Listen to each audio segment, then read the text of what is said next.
Hello, hello. Kiszmet, the real Gregg. So, just reviewing some of my videos now that it's New Year's 2025, which is great news because it's the first 25 years that I've actually been able to account for during rounds.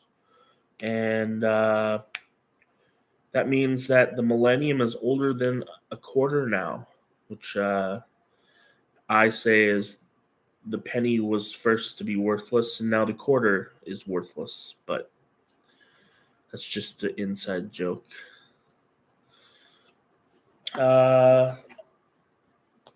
Yes, I wear a towel on my head. It's for schizophrenia. It helps me with different things, like if you ever seen that character Shadow King. It differentiates me with my schizophrenia and bipolar, and it helps with the turning strategy and predator and prey and different things like that. So I wear the crown. I call it a crown, Kroun, crown, and I wear that on my head now. I've been wearing it actually for 3 years now. I was wearing it when I was doing my rap songs, and that was inside of the hospital. I was being treated for schizophrenia inside the hospital doing rap songs. I figured they let you use the laptop, so I'm gonna make a couple rap songs whether I'm good at it or not. And I was listening to them just recently, and I'm glad I did it. It was like my fitness videos, like maybe the first couple of years it's like don't look at them, and like I'm kind of embarrassed and stuff, and like it's not really who I am and stuff, even though it's based on my history. But then 5-10 years later, you're looking down the road when all these people are when all your competition has nothing to show for it, and they ain't able to go back on their lives and things like that, and you listen to yourself and stuff, and you realize, yeah, I am actually proud of my work, and yeah, I am actually proud of what I've done, because believe it or not, right, like I may be schizophrenia, but the government practices dissemination of information, which means if you want to be an intelligent spiritual machine, you have to upload things to the internet. You have to have a cloud. You have to use YouTube. You have to leave your digital fingerprint. And when you leave your digital fingerprint, then you become a better spiritual machine, which is why part of the reason I do it. I'm still running an enterprise business. I was enjoying my rap today. It's about 2 a.m. at 2025. Just recently, I'm starting to do wall push-ups, but the wall push-ups are because I was doing regular push-ups over the last couple of years. I did 1,200 regular push-ups, and I remember the last video I made was about the burpee challenge, and I did 650 burpee challenges plus a bunch of other workouts with the resistance band and things like that. And so now I gained a bit of weight in the hospital, and now I'm trying to lose a bit of weight, but I gained a lot of muscle mass, right? Like 1,200 push-ups. I gained probably 15 to 20 pounds of muscle mass. And and I can notice the definition, which is good. I had a wild homeless ride, right? Like I got out of the hospital, they put me in a shelter in Vancouver, and I basically fled the town, and I went homeless for about a week, and then I got into another shelter. And since then, I've been living inside of a different society. So that was a wild homeless ride, and I'm in a new society. One of my things that I'm very proud of is being drug free now. The 2025 will mark 2 years of being drug free. I smoked marijuana for 20 years, right? And they said, you know what, man, you're a morbid cannabis user. You're gonna die from cannabis use one day. And I realized why they said that. It's because I got assaulted once, but that's besides the point. The point is that I wanted to see what life was like without the cannabis, and I'm really happy with the result.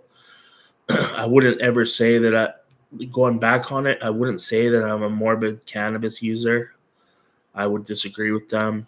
I would have to say that cannabis is actually one of the cleaner drugs compared to some of the drugs that I've used, like cocaine and ecstasy and MDMA, and like I stayed clear of all the other drugs.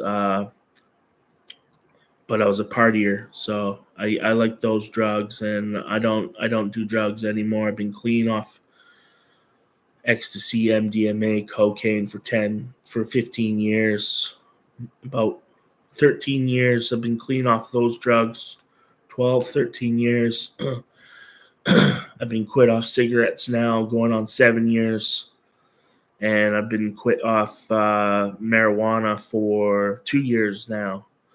And what helped me quit cigarettes and marijuana was mushrooms. And I didn't have to go back to mushrooms. If I had to be brutally honest with you, I have another drug of choice. And it gets me through the hard times. But it's snorting coffee, right? And I've stopped that too. But what got me through quitting marijuana was snorting coffee. I snorted quite a few lines of coffee before, and decaf coffee, to be honest, just because I didn't want it to be an addiction. I just wanted to use it for like when I needed something. So I'd snort a line of coffee, right? And since then, I quit smoking marijuana. I quit doing mushrooms, and I'm completely smoke liquor. I have maybe one baby bottle of liquor every 6 months, 5-6 months. So I'm drug, smoke, liquor free. I haven't done any lines of coffee for probably 4 or 5 months now. And my real addiction is drinking coffee now. Now that I've gone from snorting coffee, I now drink coffee, right? Like I drink coffee like 4 or 5 pots a day. I'm thinking of buying decaf, but honestly, it doesn't faze me anymore. I did some research, and it isn't as much of a stimulant as it used to be because so many people drink it. And because so many people drink it, as you get older, as time goes on, the human race started to develop resistance and tolerance to drinking coffee. So not a lot of people. It's the espresso and like the double scoops and stuff like that will give you caffeine and stuff. So take my medication regularly, and I've been furthering my education. I'm a huge supporter of Coursera. I've got multiple certificates. Even tonight, instead of going out, I was re-educating myself on some of my Coursera work, and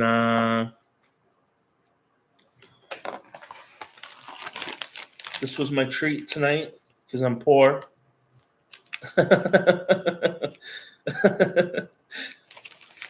Take a look here.